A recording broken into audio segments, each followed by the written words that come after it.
Istanbul is a city that reveals itself slowly, layer by layer, to anyone willing to explore it on foot. Stretching across the two continents and shaped by millennia of history, it remains a place where ancient streets, vibrant neighborhoods, and spectacular waterfronts blend into one continuous tapestry. Walking is often the best way to absorb its atmosphere, from quiet residential lanes to sweeping views over the Bosphorus. The city rewards every step with something unexpected.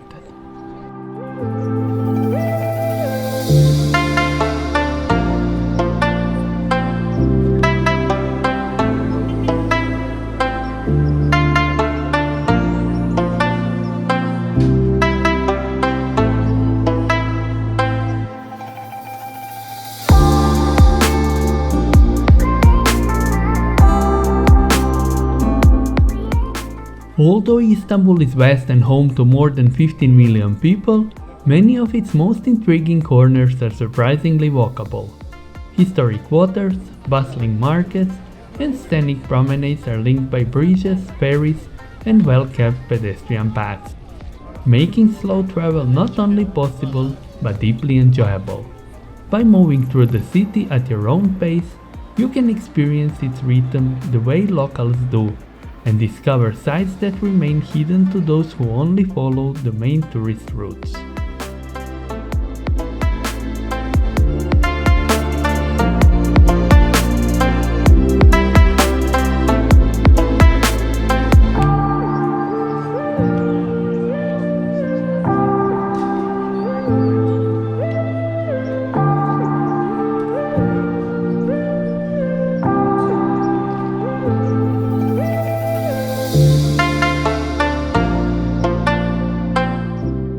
I walked more than 60 kilometers around the city in just 4 days, and at every corner I was surprised by what each new street, square or promenade had to offer.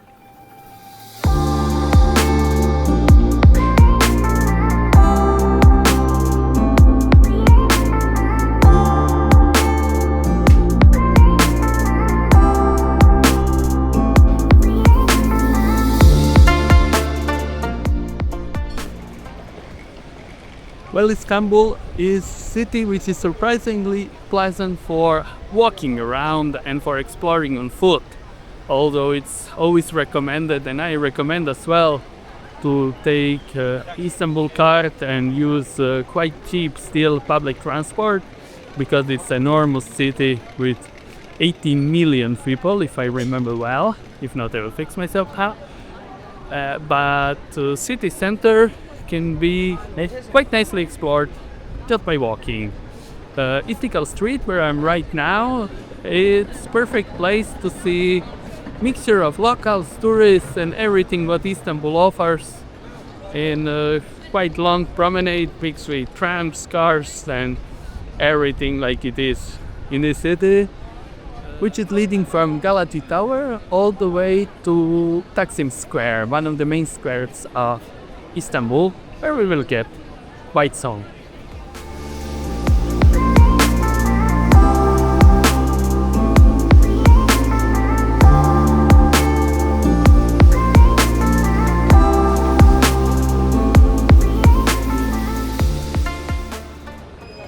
This street is also great if you want to explore shopping possibilities of literally everything. Let's take a look of the so many little shops which are behind me.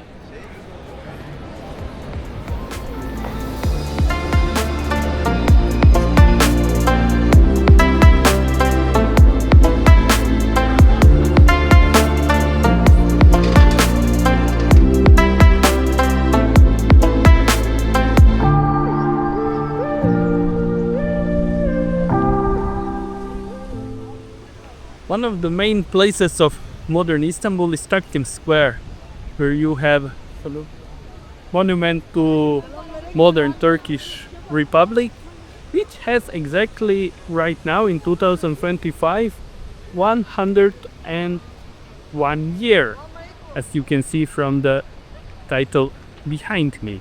But what is interesting here, you have beautiful mosque, and in the same time, in the background, you could see Orthodox Church. So, and although it's a predominantly Muslim country, Christian churches still exist in Istanbul, in former Constantinopolis, and you can still find Greek minorities and other Christian minorities in the city.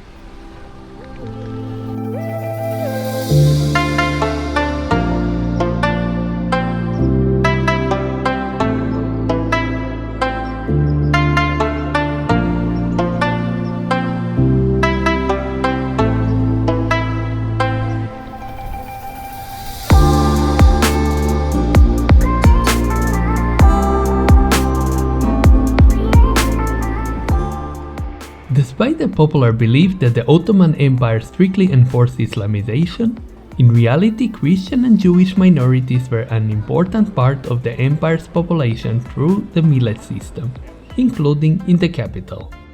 Unfortunately, the last century has seen a rapid decline in the Christian population of Istanbul, so today the number of churches no longer reflect the number of active believers.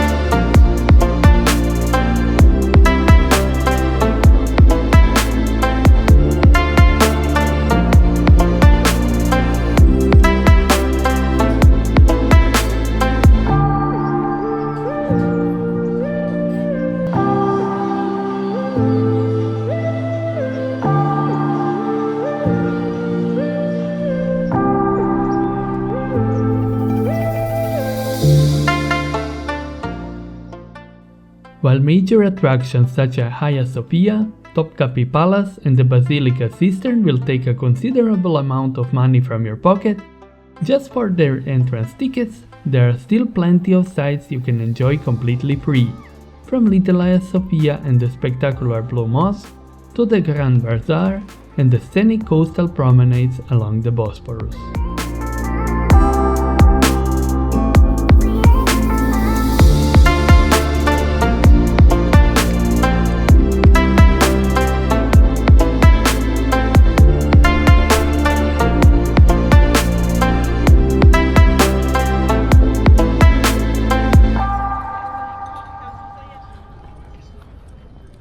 Sultanahmet Square is actually the main square of Istanbul, and it is built on the place of the old Byzantine hippodrome.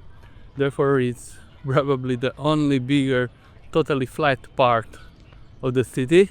And this is the place where you can find main attractions like Blue Mosque, which is behind me. There is also University of Marmaris, which is right behind. And of course, the most important, Hagia Sophia, which will show up there right now. Due to its popularity and the fact that you have few very important UNESCO World Heritage sites on just few steps from each other, this is always crowded place. Even now, very early in the mornings, right after sunrise, there are plenty of people walking around and enjoying this magnificent part of Istanbul and one of the most important historical sites of the world.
Besides quite a lot of slightly overpriced or quite overpriced attractions of Istanbul, there are also quite a lot of things which you can do for free in this city.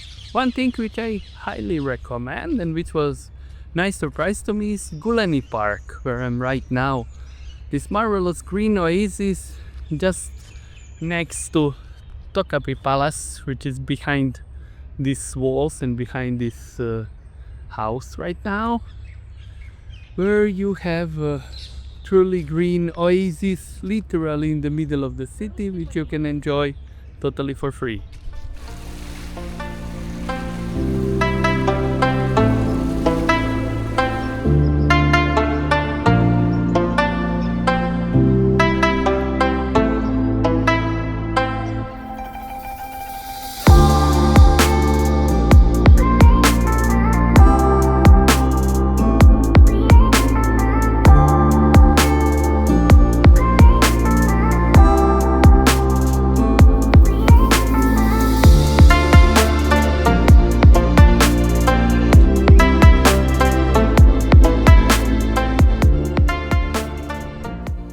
Besides Gulane Park, there are plenty of other beautiful parks around the city, and while exploring Istanbul on foot, you can easily visit them one by one.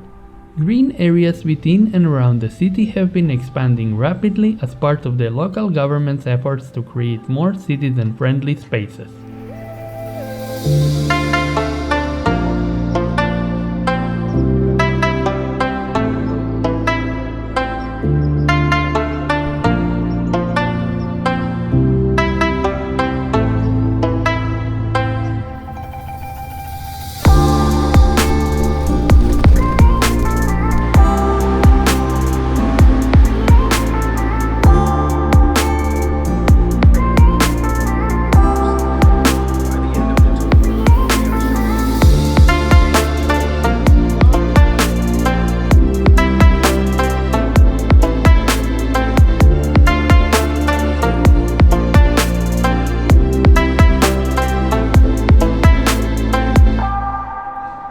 Well, myth about Istanbul being cheap city, it's a long time gone. Now, this is not surprising, thinking out how many tourists are around here, even now when it's a bit off season, beginning of November. During the summer months, it's much worse. Although I would not like to be here in middle of the summer, because now it's warm, like it is some pleasant summer, and I can't imagine how it is when it's like 35-40 degrees here in the city. Well, as I mentioned, prices went quite up, almost of everything. For example, you will pay like between 150 and 200 liras for a coffee in the center, wherever in the center, not matter if it's Galati or it's Sultanahmet or Golden Horn. I didn't try still Asian side, we will check this later, I hope. This is like between 3, 4, maybe even up to 5 euros. What is quite a lot compared how it was a few years ago. But the biggest rise of the prices is about entrance tickets to most of the attractions, because if you check some older guides, you will see that entrance tickets are between like 2, 3 to 5 euros right now. Almost to any attraction you will not find it under 30, 40, or even Topkapi Palace 60 euros. In my humble opinion, prices of entrance tickets to most of attractions in Istanbul are overpriced, but as long as you have queues for hundreds of meters, even maybe half a kilometer for some attraction, they should stay like they are, because mass tourism and overcrowding of main attractions, it's problem not only in Istanbul but in most of very popular touristic places. And of course, one of the way to fight it, which is economically good for local community, is high prices. Another question is if the prices for food and for like coffee and other things, should be so high because local people pay the same. They don't have discounts on coffee, they don't have discounts on kebabs and other things like tourists. And in my opinion, they are too high for local community. But this is economical problem of modern Turkey, and this is not something what we should discuss in some travel video.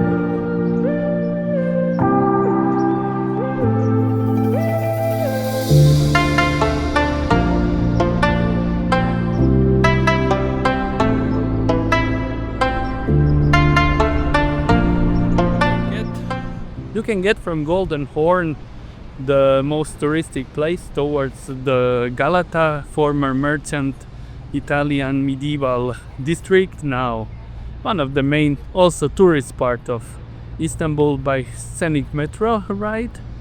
But you can do it as well on foot. There are at least 4 or 5 bridges with very nice views, like you can see now, which are completely walkable. And on some of them you can even find some beautiful restaurants with seafood. And you will notice there is a lot of local men fishing around and trying to get what Bosphorus water can offer you.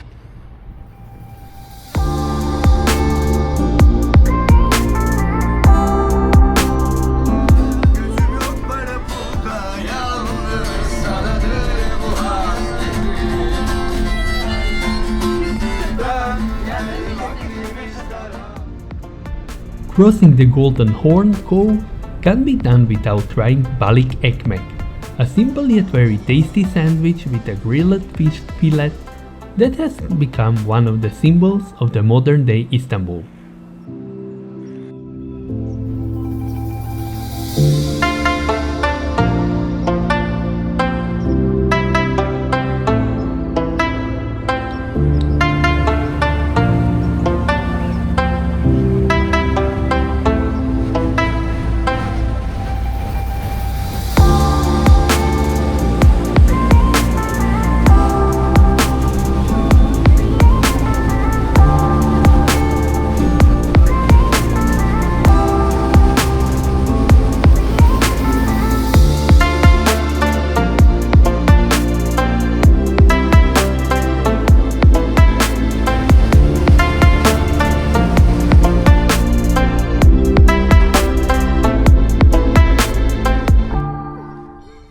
One very good thing to do is to cross the Bosphorus and go to Asian side, which doesn't offer spectacular tourist attractions like it is on European side. You will not find here Hagia Sophia or Kotapi Palace, but you will find surprisingly nice seaside promenades, which I found quite peaceful. Moreover, this is the great place to explore traditional Turkish cuisine and traditional Turkish way of life, since it's more authentic with less tourists and with more ordinary life of everyday Istanbulers.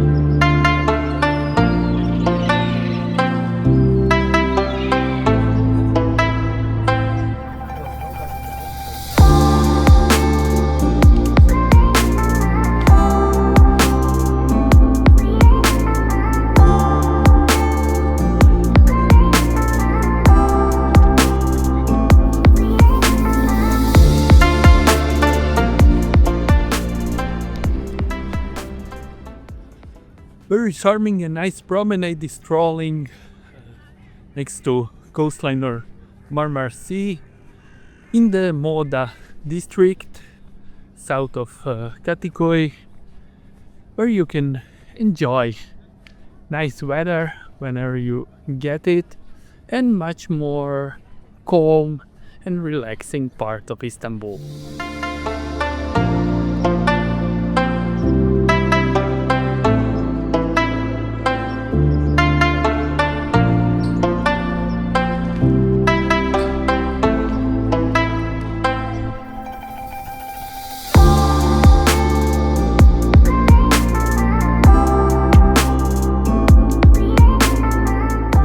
The Asian side of the city today is at least as expensive as the European side, with many interesting districts, although most of tourists visit only two areas, Kadıköy and Üsküdar.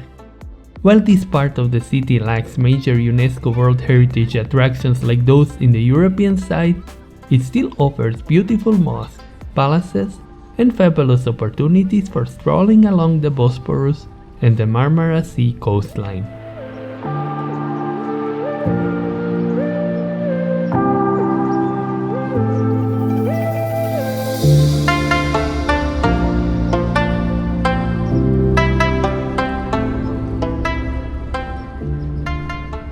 One more thing you can do totally for free in Istanbul, it's ship spotting. As Istanbul is situated on Bosphorus, one of the most busy sea passages, where all sea traffic from Black Sea and Azov Sea it's going towards the Mediterranean Sea, you can spot all possible boats, from little ferries, from some personal sailing boats, to some big container boats, tankers and other. Also, Istanbul is one of the cities with probably the most busy local city transport on the sea. Therefore, there will be plenty of boats whenever you take a look on the open water.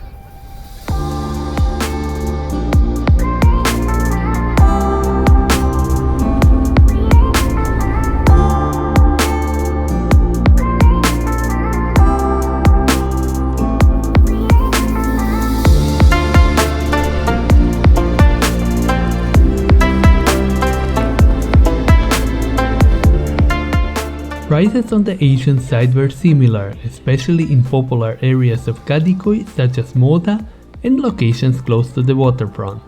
Yet this part of Istanbul still offered a more authentic local experience, as the heavy crowds of tourists are mostly concentrated in the European Central District.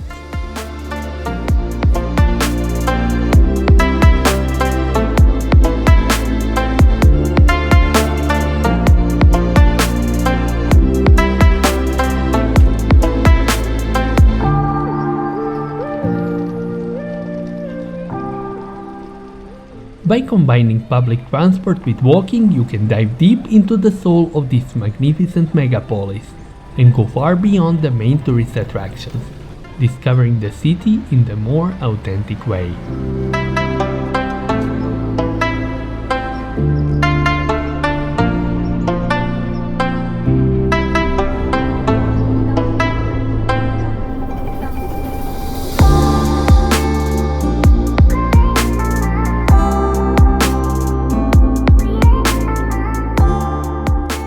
The fact that Istanbul is quite hilly city, it's quite known, but keep in mind that due to its very steep streets, very often the roads are not paved in traditional asphalt way, but more by cobblestones, which can be hard to walk if you don't have good shoes. So I recommend some running or good walking shoes for exploring the city if you like to do it on foot.